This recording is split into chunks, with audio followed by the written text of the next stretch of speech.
Welcome to 5 minute school. আজকে 20শে August অর্থাৎ 20th August. আর আজকের the Hindu current affairs, the Hindu analysis প্রতিদিন তোমাদের সামনে হাজির করি।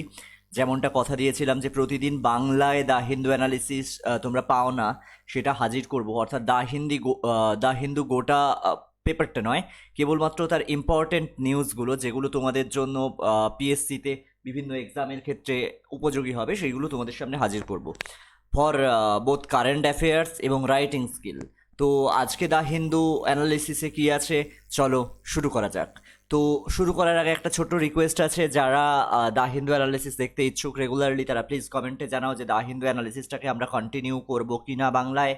এবং তার সঙ্গে যারা এখনও চ্যানেলটা সাবস্ক্রাইব করনি, প্লিজ সাবস্ক্রাইব করে পাশে থাকা বেল আইকনটা প্রেস করে দাও, যাতে পরবর্তী videos, lives, the Hindu analysis এবং অন্যান্য ভিডিওগুলোর নোটিফিকেশান সবার আগে তুমি পেতে পারো। তো আজকে যেটা সবথেকে গুরুত্বপূর্ণ নিউজ ছিল দ্য হিন্দু অ্যানালিসিসে, সেটা হচ্ছে ARIIA, আরিয়া র্যাঙ্কিং। ওকে, আরিয়া র্যাঙ্কিং বা ARIIA। ARIIA এটার ফুল ফর্ম কি? এটার ফুল ফর্ম হচ্ছে Atal ranking of institutions on innovation. ভালোভাবে খেয়াল করো, Atal ranking of institution on innovation. আমি এটা একটু যদি বোল্ড করে দিই তোমাদের বুঝতে সুবিধা হবে। Atal ranking of institutions of innovation achievements. Okay, ARIIA এটা কি কি হয়ে গেল, জাস্ট একটু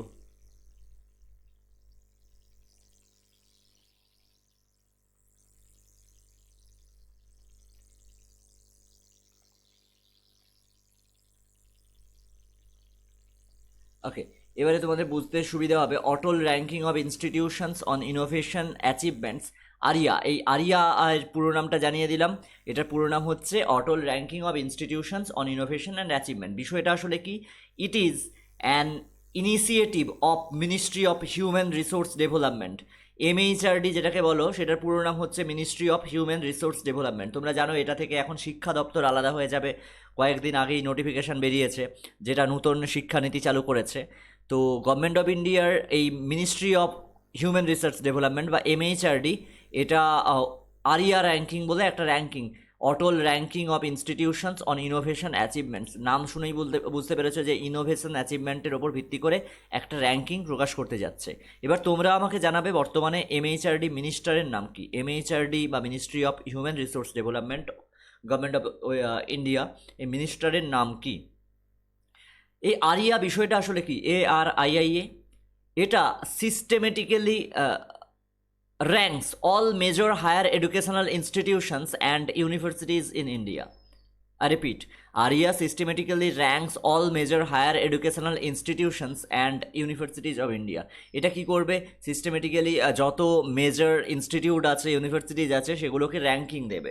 কিসের ওপর ভিত্তি করে র্যাঙ্কিং দেবে? যখনই র্যাঙ্কিং দেবে, কিছু একটার ওপর ভিত্তি করে র্যাঙ্কিং দেবে।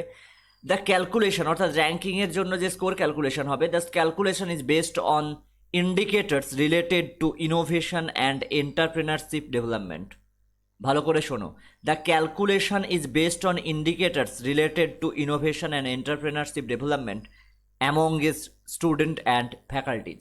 অর্থাৎ ছাত্রছাত্রী এবং ফ্যাকাল্টিদের ইনোভেশন এবং এন্টারপ্রেনারশিপ ডেভেলপমেন্ট রিলেটেড ইন্ডিকেটারগুলোর ওপর ভিত্তি করে এটা আরিয়া হচ্ছে স্কোর দেবে, আর সেটা অনুযায়ী ইউনিভার্সিটিসগুলো এবং ইনস্টিটিউশনসগুলো র্যাঙ্ক করবে। It also measures the impact created by these innovations and startups from higher educational institutes. HEI অনেক সময় লেখা থাকে, দেখো HEI মানে হচ্ছে higher educational institutions in the society and market. এটা আর কি মেজার করবে? এটা মেজার করবে যে এই যে ইনোভেশন, এই ইনোভেশন অ্যান্ড স্টার্ট আপ, অর্থাৎ এই যে আবিষ্কারগুলো বা উদ্যোগগুলো, এগুলো সমাজের ক্ষেত্রে এবং ব্যবসা ক্ষেত্রে কি কি উন্নতি করছে, এটার কি প্রভাব পড়ছে, সেই ইম্প্যাক্টটা এরা মেজার করবে। It aims to uplifting India's position in the global innovation index from 52nd to top 30 in a time period of 5 years।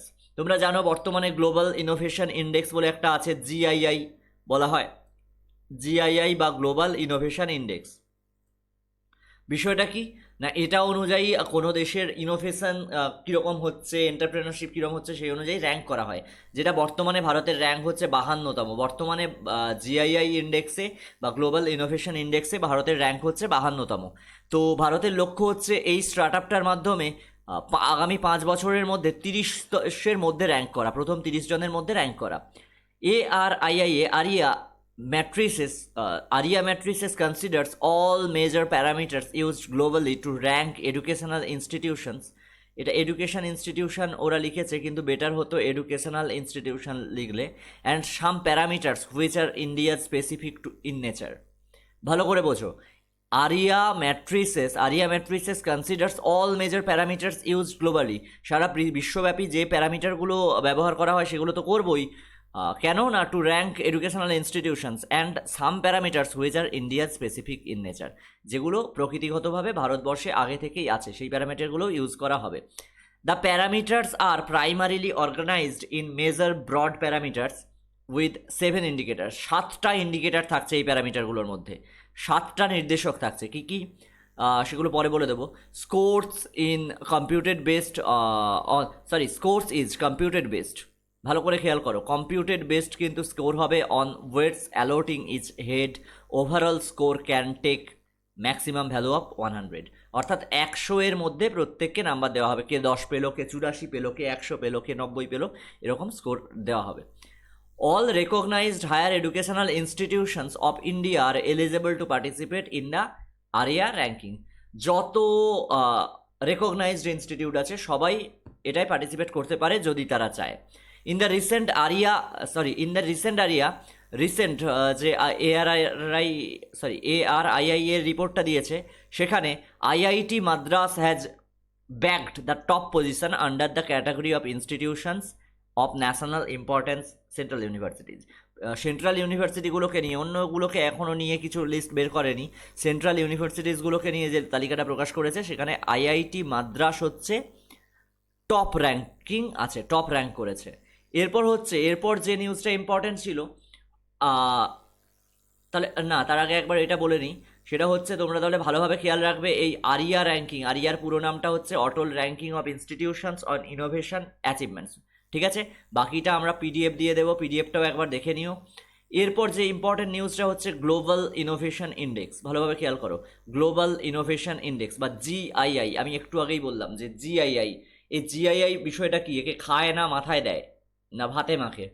The Global Innovation Index or GII is an annual ranking of countries by their capacity for and success in innovation. আমি বললাম যে আমাদের আইয়া করছে, সেইটা কেন করছে না, এই জিআইআইতে আমাদের একটুখানি এগিয়ে নিয়ে যাওয়ার জন্য। যেটা এখন স্কোর হচ্ছে যেটা এখন র্যাঙ্ক আছে 52nd, 52তম, সেটাকে প্রথম 30-এর মধ্যে নিয়ে যাওয়ার জন্য। The index was started in 2007। এই জিআইআইটা কিন্তু খুব বেশি দিনের পুরনো নয়, আজ থেকে 13 বছর আগে 2007 সালে এটা চালু করা হয়েছিল। কারা করেছিল? By INSEAD and world business, a British magazine. এই ইনসেডের পুরো নাম কি, এটা তোমরা কমেন্টে অবশ্যই আমাকে কমেন্ট করে জানাবে, আদারওয়াইজ আমি তোমাদের বলে দেবো। ইনসেডের পুরো নাম কি তোমরা কমেন্ট করে অবশ্যই আমাকে জানাবে। নাও এখন কিন্তু ওরা আর করে না, এখন কারা করে? Now it is published by Cornell university, অনেকে কলোনেল বলে, ইট ইজ প্রোনাউন্সিয়েশন হয় কর্নেল ইউনিভার্সিটি। আজকে দ্য হিন্দুতে এটা স্পেলিং ভুল আছে, দ্য হিন্দুতে CORNEL লেখা আছে, তাই এটা হবে কলোনেল ইউনিভার্সিটি আর Cornell university. INSEAD and the world intellectual property organisation, world উইপোর পুরো নাম হচ্ছে world intellectual property organisation, in partnership with other organisations and institution. এখন এটাকে প্রকাশ করে Cornell university, INSEAD and world intellectual property organisation. Okay, it is based on both subjective and objective data derived from several sources, including the International Telecommunication Union, the World Bank, and the World Economic Forum. The GII commonly used by corporate and government officials to compare countries by their level of innovation. ভালোভাবে শোনো, the GII is commonly used by corporate and government officials to compare countries by their level of innovation. কোনো একটা দেশে ধরো Microsoft একটা company করবে, সে তো সবার আগে দেখবে এখানে ইনোভেশন হচ্ছে কিনা। কি বড় একটা টেলিকমিউনিকেশন কোম্পানি, টেক কোম্পানি একটা ওখানে গিয়ে ফ্যাক্টরি করবে, কি ওখানে তার ব্যবসাটা করবে, সে সবার আগে দেখবে তো যে জিআইআই ইন্ডেক্সের র্যাঙ্ক কত আছে, এইগুলো লক্ষ্য করবে। এছাড়া গভর্নমেন্ট অফিসিয়ালস বা বড় কর্পোরেট অফিসিয়ালস তারা তো অবশ্যই এটা না দেখে কোথাও যাবেই না। এরপর একটা গুরুত্বপূর্ণ বিষয় হচ্ছে ইদুক্কি ল্যান্ডস্লাইডস। ইদুক্কিতে একটা ল্যান্ডস্লাইড হয়েছে, হঠাৎ ভূমিধস হয়েছে। বিষয়টা কি খুব গুরুত্বপূর্ণ এবং খুব প্যাথেটিক। কি হয়েছে? ইদুক্কি ডিস্ট্রিক্ট কোথায় আছে তোমরা জানো? ওয়েস্টার্ন ঘাট রিজিয়ন অফ কেরালা। কেরালাতে পশ্চিমঘাট পর্বতের ওখানে ইদুক্কি ডিস্ট্রিক্ট আছে। It is known as the spice garden of Kerala. এটা দেওয়া ছিল না, আমি তোমাদের জন্য অ্যাড করে দিলাম। স্পাইস গার্ডেন অফ কেরালা বলা হয় ইদুক্কি ডিস্ট্রিক্টকে। ঠিক আছে, ইদুক্কি ডিস্ট্রিক্ট কোথায় আছে? কেরালাতে পশ্চিমঘাট পার্বত্য অঞ্চলে আছে, যেটাকে বলা হয় স্পাইস গার্ডেন অফ কেরালা, অর্থাৎ কেরালার মশলার বাগান। Recently an landslide occurred in the hamlet of Pettimudi in Munnar's Rajamala. Recently, a landslide occurred in the hamlet of Petimundi in Munnar's Rajamala. The landslide was triggered from Chola Forest region in the Eravikulam national park. Eravikulam national park মাঝে মাঝেই পড়ে। Eravikulam national park কোথায় আছে না? Shola forest রিজিয়নে। কোথায় আছে সেটা? রাজমালা অন কেরালা। ঠিক আছে, ইন কেরালা। কেরালার রাজমালাতে আছে Eravikulam national park and Shola forest region. Factors that triggered landslide, এই ল্যান্ডস্লাইডটার জন্য মানে ফ্যাক্টরগুলো কী কী, দায়ীগুলো কে কে দায়ী না? Heavy rainfall recorded in Rajamala made in epicenter of the landslide vulnerable to slippage because of high sand content in the soil and 40-degree slope. 40-degree slope আছে, high sand, প্রচুর পরিমাণে বালির পরিমাণ আছে ওই মাটিটাতে, সেই জন্য এটা ঘটেছে হেভি রেনফলের জন্য। হিউম্যান ইন্টারভেনশনসও কিছু আছে। কি কি না? Buildings on the slopes without adequate protective measures. কোনো রকম ভালো মতো প্রোটেক্টিভ মেজার নেওয়া হয়নি, যেটাই বিল্ডিং তৈরি করা হয়েছে বড় বড়, যেমনটা আজকাল হয় দেখবে তোমাদের সাঁতরাগাছি জায়গাগুলোতে জাস্ট ঝিল ভরিয়ে একটা কিছু ঘেঁস দিয়ে ঝিল ভরিয়ে বড় বড় বিল্ডিং তৈরি করে দিয়েছে। আর এখানে তো বালি ছিল, হাই স্যান্ড কন্টেন্ট ছিল, তার উপর বড় বড় বিল্ডিং তৈরি করে ফেলেছে। চারদিকে একই পরিস্থিতি। তারপর ব্লকেজ অফ রিভার চ্যানেলস, এটা যেমন চারদিকেই হচ্ছে, সর্বত্র হচ্ছে ব্লকেজ অফ রিভার চ্যানেলস। এটা ভীষণ একটা বড় সমস্যা হতে যাচ্ছে আমাদের ভবিষ্যতের জন্য। And change of river course due to previous landslides. আগের যে ভূমিধস সেগুলোর জন্য এখন নদীর গতিপথ পরিবর্তন হয়ে যাচ্ছে, নদীগুলো ভরাট হয়ে যাচ্ছে। এই বিষয়গুলো একটুখানি শুধু তোমাদের এখানে ইম্পর্টেন্ট হচ্ছে ইদুক্কি ডিস্ট্রিক্ট কোথায় অবস্থিত এটা জেনে নেবে, এবং এটাকে স্পাইস গার্ডেন অফ কেরালা বলা হয়, এটাও খুব ভালো করে জানবে। এরপর দেখো সৃজন পোর্টাল কি না? সৃজন পোর্টাল ভীষণ গুরুত্বপূর্ণ, তোমাদের পরবর্তীতে এক্সামে আসবে। আমি একদম লিখে দিতে পারি। Defence ministry has launched Srijan portal. কারা করেছে? ডিফেন্স মিনিস্ট্রি, ঠিক আছে, প্রতিরক্ষা মন্ত্রক। A one stop shop online portal. The portal provides access to vendors to take up items that can be taken for indigenization.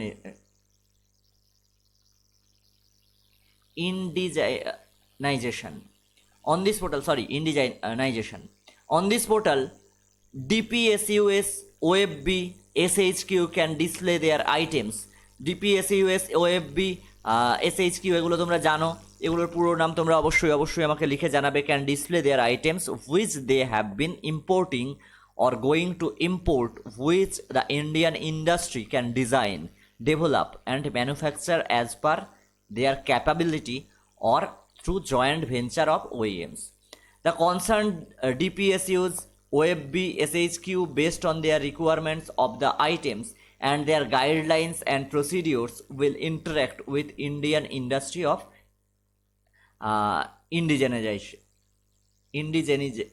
ইন্ডিজেনাইজেশন, আমারই উচ্চারণ ভুল হচ্ছে, ইন্ডিজেনাইজেশন। ওকে, এরপর আছে pan India entity for retail payments. Okay, pan India, এইটা কিন্তু খুব গুরুত্বপূর্ণ একটা news. Pan India entity for retail events কি হলো?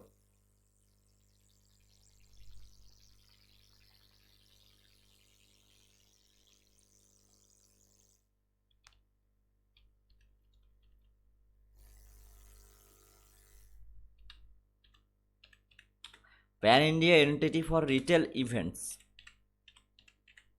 Okay, RBI releases framework for pan India entity for retail payments. Events না লিখে পেমেন্ট লিখলে বেটার হয়।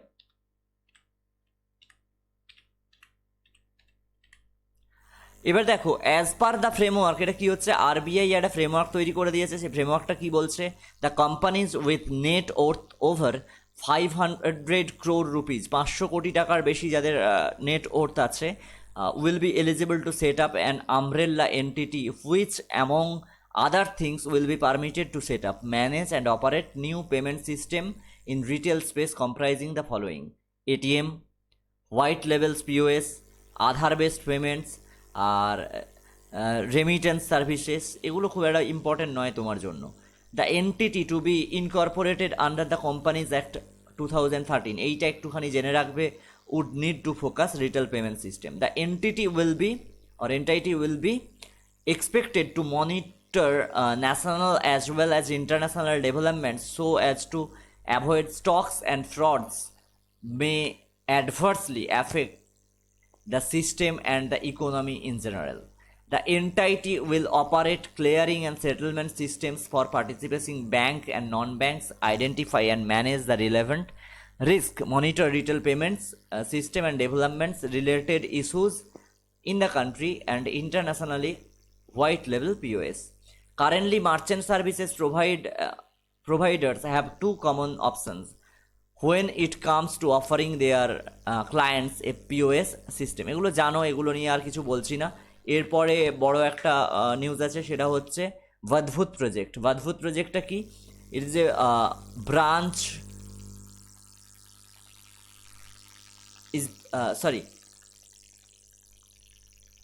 Badfut project in Bruch is planned to a 1.7 kilometer causeway wire barrage with 90 gates across river Narmada. নর্মদার ওপরে just তোমরা জেনে রাখবে যে নর্মদার ওপরে এই বাদভূত প্রজেক্টটা হচ্ছে। এটা একটা কোথায় হচ্ছে? ব্রাচে।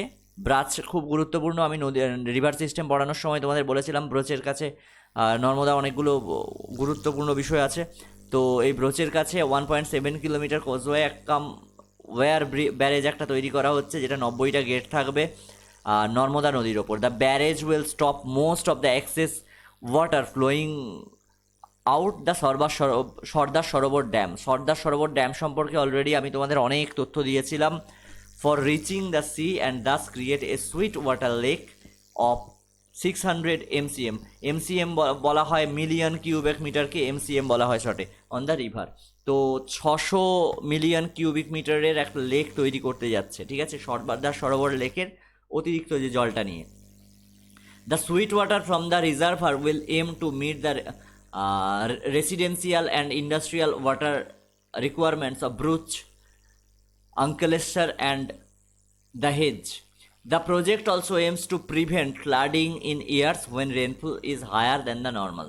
যে বন্যাটা হয়ে যায় বর্ষাকালে, যে বন্যাটা হয় সেটাকেও প্রিভেন্ট করতে সাহায্য করবে, ঠিক আছে। এইটা একটুখানি দেখে নিও, আর কিছু নেই।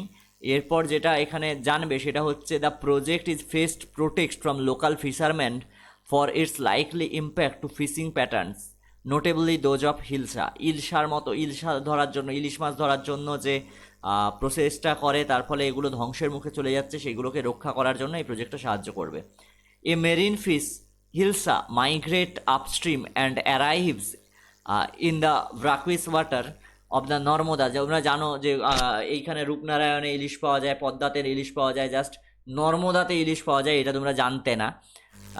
Narmada estuary near Bharuch for swimming usually during the monsoon months of July and August. নর্মদাতে প্রচুর প্রচুর প্রচুর পরিমাণে ইলিশ হয়, কিন্তু বৈশিষ্ট্য হচ্ছে আমরা যে ইলিশ খাই এরকম স্বাদ গন্ধে কিন্তু এর ধারে কাছে যায় না। Once the barrage is build it is expected to block their natural entry. Okay, তো এইটাই ছিল আজকের নিউজ অ্যানালিসিস। আমরা পিডিএফটা অবশ্যই আমাদের ফেসবুক পেজে শেয়ার করব, তোমরা পেজটা প্লিজ লাইক করে নিও। আর তোমাদের আরও বেশি বেশি করে পার্টিসিপেশন চাচ্ছি। Thanks for watching and thanks from team 5 minute school. 5 minute স্কুলের সঙ্গে থাকার জন্য ধন্যবাদ। ভিডিওটা ভালো লাগলে অবশ্যই একটা লাইক করে দিও, আর অবশ্যই তোমার মতামত জানিও প্রত্যেক দিন তুমি হিন্দু অ্যানালিসিস চাচ্ছ কি না। ধন্যবাদ, ভালো থেকো।